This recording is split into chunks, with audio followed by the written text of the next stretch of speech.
down the hammer and pick up the pencil. You're about to listen to the Savvy Radio Show. Learn from real-life real estate investors, experience revealed with the Savvy Landlord as your host. What's going on, Savvy Investors? This is your friend, Steve VanCauwenbergh. Yes, it has been super long.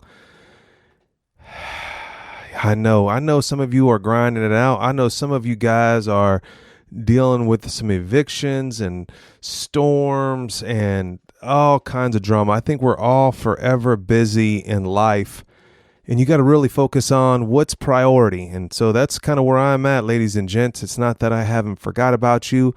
I do appreciate the folks that have reached out and said, hey, man, it's been January or December or something. I can't remember what somebody texted me or said to me the other day since you've done a podcast. And I thought to myself, I'm like, yeah, I know it's been a minute. And it hasn't been any other reason than, man, I'm just like everybody else, busy and focusing on what's the most important thing that's going to give me the best return. Obviously, the family comes huge. And then I have all the other drama involved in that and just life in general. So, but anyway, I was just inspired, hanging out with some guys, some super investors the other day. And, you know, I just got to continually to give back. And, you know, I'm just going to give you an update on some amazing things that are just going down in my world that I'm just humbled to even talk about. I'm not even going to go into it. But I just want to definitely share one thing that has been just monumental in my mind.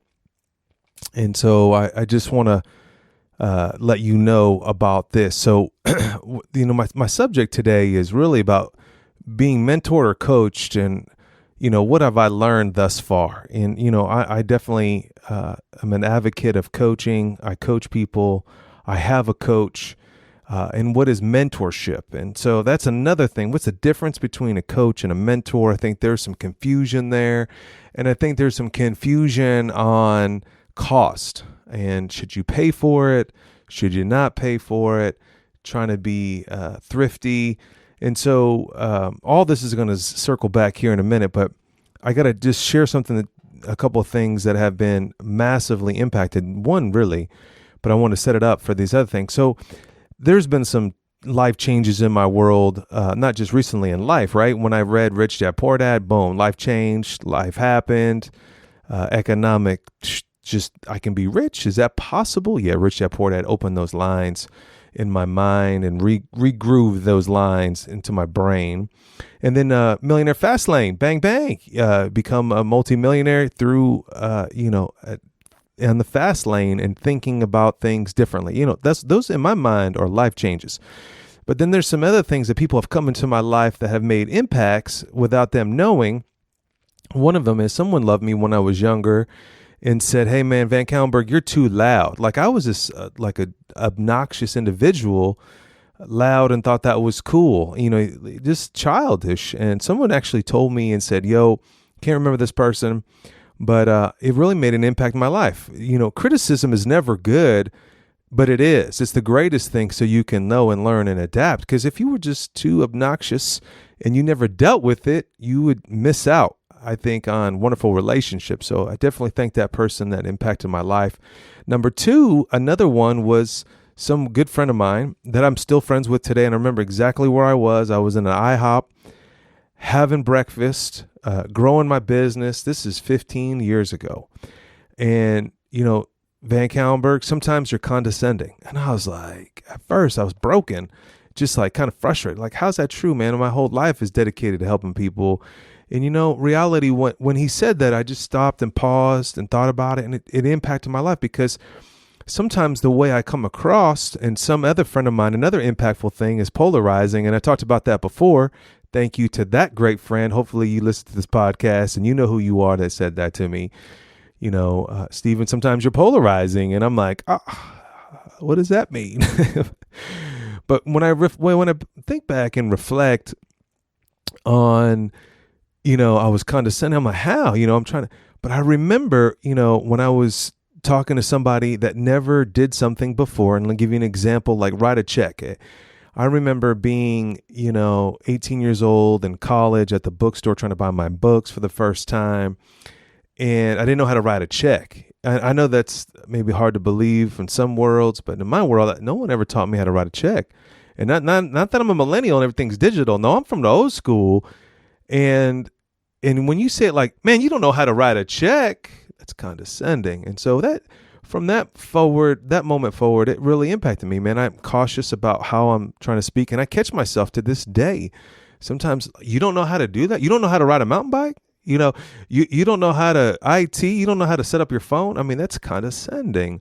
And I naturally don't mean to do it, but I think I do it. And I just, I'm glad that someone loved me enough to say that. Well, for all that to say, something big happened to me a couple of weeks ago from my coach. And I'm telling you, I'm a forerunner for coaches. I don't think coaches get enough love and respect. Of course, they get paid, at an NFL level, even the college level. But this coach said something to me that just rocked my world, and I believe is a life changer, point me in the right direction. And I'm just, I don't even know how to share this with. I'm excited to share it with you. So without further ado, my homeboy coach said, Stephen, stop trying to convert people. You need to attract people. Let me unpack that for you, ladies and gents. Stop converting people. And I stopped for a minute. I just want to let you know that I do love Jesus and I want people to follow Jesus, but I really don't tell people about Jesus. I just try to live it out, right? But really, in reality, my makeup, I remember when I first became a Christian, I would be telling people all about, I remember my mom wasn't a Christian and I would be like coming home from church, slapping her with the Bible, reading verses. She'd be yelling at me like, why do you go to church and stuff? And I remember because I was trying to convert people. So you can't convert people, man. You got to lead people. You got to attract people.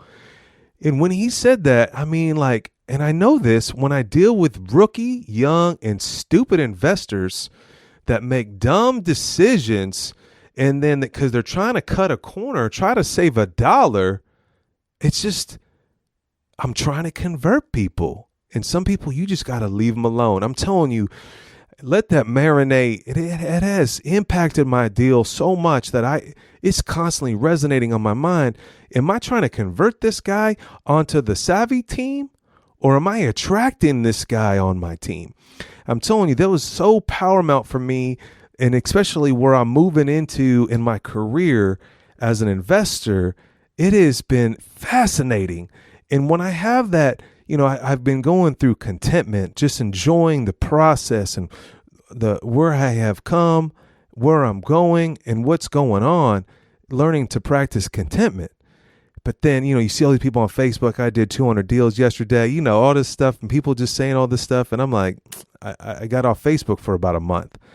And, I just every once in a while, intermittent, drop something and drop off. But man, that has marinated on my mind for so long. And I mean, I just see all the relationships that have the people that I try to convert are the ones that are weighing me down. When I start really, out of all the people that I've tried to convert to buy assets or do better financial decisions, right? Like live on 70%, give 10, invest 10 and save 10. I'm trying to convert people, but people spend 110% of the money. You see, I'm trying to convert people. People, man, how'd you get wealthy? Well, I don't spend 110% of my money, right? I try to live on 10 and try to invest 90. But see, I got to stop converting people. And I realize when the relationships that I have right now, the people that are in my intimate world, I've attracted them. I did not have to convert them. I didn't have to sell them on who I am. So I hope that impacts you and what you're trying to do. And don't go, I'm 47 years old and I became a Christian when I was about 17. So I probably have this mentality for 30 years? I mean, God, 30 years I've been trying to convert people onto the Savvy team, to the VanCauwenbergh team, to whatever team. And that's just not what you do. You attract people. You need to attract people, not convert them. And I just want to give you this raging example that I know someone's going to listen to this and they're going to be affected by this. And I'm sorry, I'm not trying to say this, but there's some people in my world that are in the same position that they were 3 years when I met them. They're in the same thing. They're still complaining about bookkeeping. They're still complaining about they can't afford this. And I'm like, you can do whatever you want to do if you do these things. See, I try to convert them. They should ask better questions. And see, I just realized that, there is some successes that I have in my world there's some friends that have hang on there where I've converted them. Like, no, do your money this way, hire this accountant, go to this bank and do these things and make this financial statement. And boom, they have 100 houses. I mean, that's one of my friends, and then there's other people that I tell them the same thing and they don't do it. And then I try to convince them that they should go to this bank because this bank is fast. Oh, but they charge 6% versus 5%. Well, that bank now charges 5 versus 4. There's always going to be an answer of why you shouldn't do anything. But I shouldn't have, when someone's asking for advice, VanCauwenbergh, talking to myself, you shouldn't have to convert them. You should just say it one time. They take it, they don't, and you move on. You attract people. First of all, who's the people that you're attracting in your world? And you really need, I'm telling you, you've been listening to me for a minute. I've been just really analyzing all my relationships. Where are they going? What organizations am I a part of? Are they going to bring me? Am I going to bring them? Are we going to grow together? Is it going to be, community of sorts? And so I know that's probably not what you need to hear today. And I know you maybe been interested in waiting for a podcast. And usually I try to bring it hard, but I'm just telling you right now, I'm in this weird season of my life of just straight focusing. And then boom, something else happens in my world. I'm a part of a development and I can go on and on about this other situation, but I set these little goals up. One was, to stay focused on my goals. Like this year, I have that's why I have not been on Facebook. I haven't been promoting Savvy and all these things because I'm trying to stay focused on what's the most important thing to give the biggest return. And then I'm also trying to get out of my comfort zone. And then I'm also trying to hang out and learn from high net worth people and stop. I don't want to be the small person in the room instead of being somebody that I think I am that I'm really not. And so I've just been going through the scenarios, and I'm honored to have written a book, and I'm honored that people call me and ask me for advice, and I'm definitely honored that you even got this far and listened to this podcast because I try to bring value in people's lives, but I'm so twisted now on what should I be doing? Am I really making an impact in people's lives? Am I sacrificing myself, or maybe when I travel to speak at these events, are they helping my family? Are they, when I don't want to break it down because maybe if someone asks me those questions, but I've been fortunate enough that I got ushered into a development and I've always, and it's just the story goes on, and there's like just huge details where this last several weeks, I've just been working nonstop on a new project. I can't wait to reveal. When I drop it, man, I'm going to drop it big. But it's like dealing with the city, civil engineers. I'm actually documenting all this stuff, but it fits all my things. It's something that I can leave for a legacy. It's out of my comfort zone, and I'm hanging out with high net worth people. And so when I got that word of wisdom from my coach, stop converting people, I just started applying that to everything in my life. Like, I'm going to raise money on a fundraise on this new project. Don't try to sell people, try to attract people. Like, hey, if you want to be on this development, it's an opportunity of a lifetime in my mind. But don't try to convince them and convert. They're going to see the vision. They're going to understand. They want to jump in. And then the other thing is, where this whole podcast started, and I'm sorry that's long, but it would be easy if you would just send me text messages or emails or contact me in some form or fashion with questions, because I could just answer questions. But I think that we just get twisted about, what's a mentor and what's a coach. And a coach, man, is somebody you're paying to get you to the next level. Okay. And that's where a lot of stop converting people. When I quote my price to them, they're like, that's not my client. Right. Cause like whoever pays me will get a return or I'll get your money back. That's just how it is in my world. Like I want results. And then a mentor is someone that can come alongside you and hold your hand. And I think, I was fortunate that a friend of mine flew in and we had a little mastermind group together that was just closed doors. It was epic. And I had some key people in there and had my wife in there, which was even more just on this development project that I'm trying to put together. And this investor is superstar. And he said this to me, and I've heard this before. And he's like, you got to pay people. You got to pay. If you're going to want to do this development and you've seen examples of this development and the plans, you call that person up and you offer to pay them to coach you, and when he said it like that, he's like, it's the difference between a sirloin steak and a filet. Yeah. And it's true, man. I called a bunch of developers up, a lot of my friends, and I'm like, hey man, how do you do this? What's a perk test? And when do I pull the phase one? And what's the difference between a drafter and an architect? I'm like, I'm telling y'all, I don't even want to get into that whole development thing that I'm in the middle of, because I'm going to break it down hard later. But I was like, God has brought some amazing people in my world and has educated me, but they're only giving me the sirloin. They're not giving me the filet. And so sometimes you got to pay for the filet. And when my man said that to me, and I knew that, and I tell people that, I really had to think about it. I'm like, and so I was like, man, I need to do a podcast. Ladies and gentlemen know I'm paying for the hosting fee. I might as well get a benefit of everyone. And so I was like, I think I've did this podcast before, but I'm just going to go through it because I have different eyes now than I do later. And I found this somewhere a long time ago, the 10 qualities of a great mentor. And you could put coaching on this, but a really decent, intimate, amazing mentor, number one, challenges you. A great mentor always pushes you to be better and never lets you rest on your laurels. And I was like, when I brought this mastermind together the other day, man, we were just challenging. They were just asking the hard questions. They were pushing me. Is your revenue really right? What's the worst case scenario? What if it doesn't happen? What about COVID? Do you have 12 months of stabilization factored into your fundraise?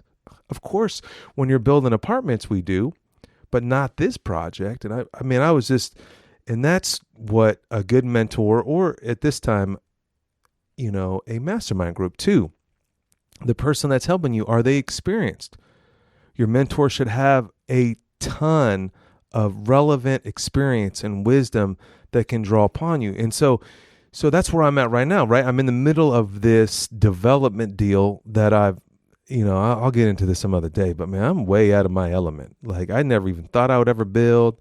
I never had an interest in building. I just think it's extremely risky in my mind. But man, when you get someone that's, has their arm around you and you're actually walking through projects that they started, and it's, friends of mine have built houses, and I even went and seen them. And then, that was years ago. And now I wouldn't even imagine being on a job site right now without a mentor. And so, can you draw, are they accessible? Number 3, is there where you want to be? Yes. You have to ask that person, the person that is willing to mentor, AKA, or coach you. And what's the difference between the two? And I want you to answer that question yourself. Choose a mentor that shares the same vision and success.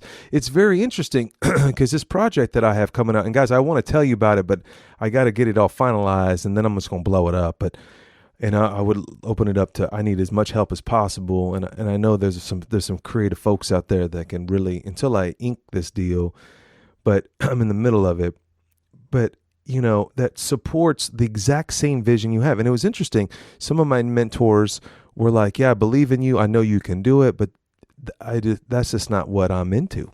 Okay. That's just not the sport that I'm into, or that's just, I'm not into the single family arena or multifamily on a certain industry or certain style or certain market. Number 5, is it a great listener? Is that mentor going to listen to you and quietly assess what you're asking or what you're in need of and give you the right answers, not just their own opinion, but really just a neutral that's going to help you? Are they willing to invest into your success? Number 6, a great mentor is happy to see you succeed and even potentially surpass them themselves. But also, I look at mentors, are they willing to, invest financially? And so there's some mentors that are helping me through this process. Are they comfortable enough? And this is my own barometer. Are they comfortable enough to say, hey, I believe in your vision, VanCauwenbergh. I'm willing to invest in your deal as well. Number 7, and it guides you towards the answer, not just give you the answer. Really good mentors should never just give you the answer. And I coach people, and sometimes they just want the answer. And I think a lot of high intense entrepreneurs, high D driven people just want the answer. And sometimes I'm like that, but I think sometimes there's a good time when it's a personal thing or it's really intimate and deep. Is your mentor able to give you the right tools or ask you the right questions to figure out that information yourself? Like say if you're having a conflict with a staff member or even your spouse or your family. Number 8, your mentor provides constructive feedback. Your mentor will praise you when you're done it right, and most importantly, will help you figure it out when you've gone wrong. And, I think sitting in my position and mentoring and coaching people, man, I've seen people lose a ton of money and my heart just breaks for them. And at the same time, I also have to be just a support at that moment and give them the best constructive criticism where, an investor friend of mine, did not do the proper application and lost a bunch of money. And it's just a system and policies and procedures that just wasn't in place. We can cry about it and be mad about it, but we just work on it and say, okay, that's not going to happen again. And I have my whole business is driven. I have the bling rule and I have this rule, and all that's because I've been burned before. And it will all come in sometime or somewhere, you will all come to that point that when everything's looking great and then you get burned, but that's just life. And this is how you deal with it that matters. And hopefully your mentor can walk you through that process. Number 9, they respect you. A great mentor should never look down on you and never on you. Instead, that you're not as their equal. So they see you like, when I'm coaching someone that has no net worth or I'm coaching someone that has a high net worth. And it's funny, I'm always humbled about people that I coach that are just 5 times, 10 times bigger. And it blows my mind. They don't even need to enlist in a coaching, I think, but some people do. You you just want to be respectful in what they're doing, and may not agree on everything, but I think a really good mentor is learn to just respect that individual. And then this mentor that you're thinking of or coaching, are they really available, or are they just putting you on the back burner? And so these are just hopefully I brought some knowledge to you, give you some updates on what's going on, and you really, truly need to find a mentor in your life. And if you got to pay, you got to pay. And if you don't got to pay, you're fortunate. And find some people that are really going to hold your hand and that are really going to work with you. And find these people that are going to push you to the next level. And we say this in the Real Estate Investment Club, and that may not be for you. That Real Estate Investment Club mentor may not be in that club. It may be somewhere else. It may be on social media. It may be in your backyard. You just don't know, but you need to be thinking about it because you need to be growing. Because if you're growing, you're buying assets and you're spending time with what's most important to you. And hopefully that's family. Well, thanks for tuning in to the Savvy Radio Show. If you have any subjects or any people you want me to interview or any suggestions, or if this is benefit to you, let me know. I'm out here grinding it out. I'll do a podcast pretty soon on trenches, maybe. I don't know. I'm so covered up at the moment, but I know you are too. And so I'm going to try to cut this early so you can get back to it. Thanks for listening to the Savvy Radio Show. Glide online and listen to our other motivating episodes at savvyradioshow.com. Connect on Twitter at LandlordBook and always be buying assets.